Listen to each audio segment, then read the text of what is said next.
name is Lisa Ellen Thorsen. I am from Oslo, Norway. I am Lene, Stephansen, and I'm from Oslo. My name is Kristian and I'm from the countryside of Norway as well.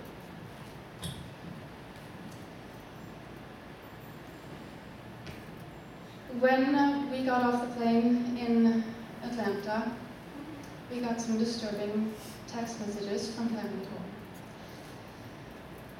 Didn't really know what was going on until we had spent many more minutes on the phone and were very upset about what we learned. So I'm just going to spend a few minutes now sharing with you some thoughts, and then we will go on with the presentation that we had planned, and I will explain why. So bear with us if this takes a few minutes longer than the original time that was allotted us. I don't know what to say really, other than as a Norwegian, I think we figure we're so far away from everything. Who in the world would even bother doing any terrorism up there? It's too far out of the way. And then we heard it was one of our own, which is just, I just don't understand. I don't understand. What happened was a bomb, a very large bomb, went off near the government offices, right between the government offices and where a major newspaper works. And a lot of outdoor restaurants, a lot of people, actually one of the few nice summer days we've had this summer, so people were out and about. Many people were injured. My family, we live about 12-13 minute drive from this area, and the glass shook at home. It was a very massive bomb. 7 people died. Many people were injured. Shortly thereafter, it's about a half-hour drive from there, so 15 minutes in the opposite direction from where I live. Another tragedy. The Labour Party has its annual summer camp at an island not so far from where I live. Summer youth camp. Youth 15 to about 20. So youth in the ages that many of us teach. My students are that age. I don't know which ones of my students were there. I know some were. I have not heard if they're all okay. None of my children were there. My neighbor was there. She is okay. 85 young people between the ages of 15 and 20 died. And many more injured, and there are close to 30 now seriously injured.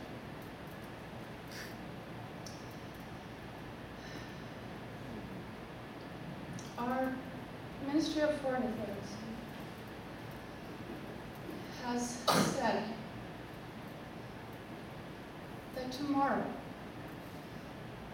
I read this last night, tomorrow we wake up and we will go on. And Norway will be unchanged. We will not hide. We will not take extra precautionary measures. We will not become paranoid. We will continue life as we have been living it. I noticed in the international media that people were commenting, reporters were commenting that in the downtown area, it was just cordoned off with some tape. And nobody passed through the area. There weren't guarded police keeping people people away from this area of investigation. Because in Norway, you just don't have to do that. The police say you don't go here, you don't go here. And if people say, you know, send your 15-year-old to summer camp, what do you send them off? You put a backpack on their back, you put them on the bus, and they go. And they, you know, they row over to the island, or they get someone with a small motorboat, and that's where they are. No big deal. No extra security measures. Policemen, police officers don't use guns in Norway. They use a baton. And our young people are perhaps somewhat naive and trusting. They trust the police.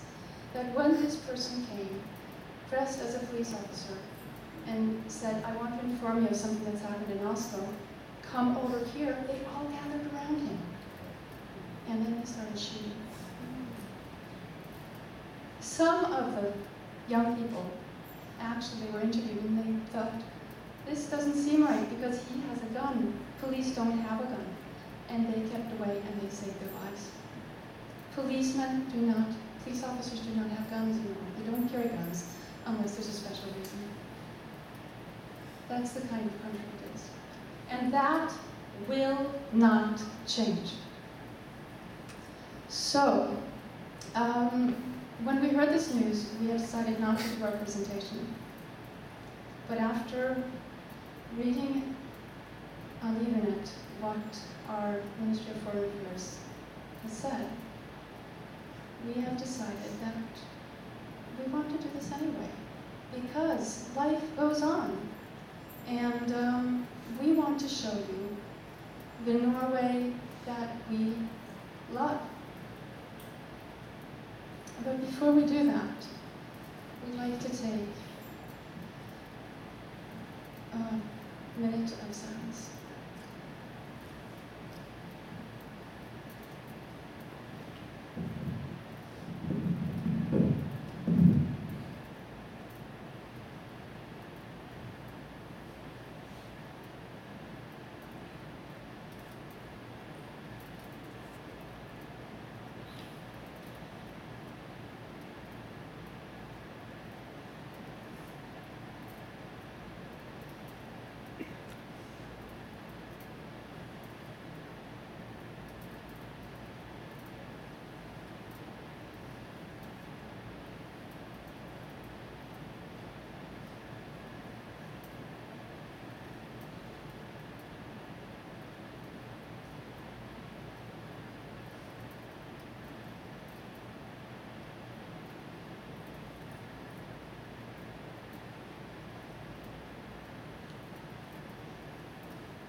Is planet Earth, and this is Norway. Many people think that Norway is the capital of Sweden. So if you think so right now, you are wrong.